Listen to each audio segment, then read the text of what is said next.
Before we start anything, let's think about how we can solve this problem.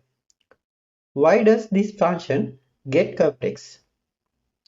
You can see that if the value of 1 plus lnx becomes u, then sin squared 1 plus lnx becomes sin squared u.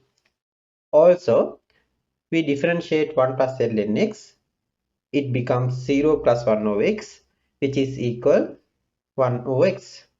So we can cancel out the denominator value simple x. After that, we need to get the integral of 1 over sin squared u only. Using basic equation, we can solve that integral. Clear? Okay, let's jump into the question. Substitute 1 plus ln x as u. Then differentiation with respect to x.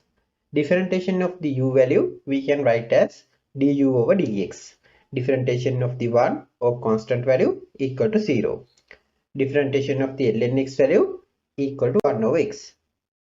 After that, we can cross multiply denominator value dx, and now we have du equal 1 over x dx.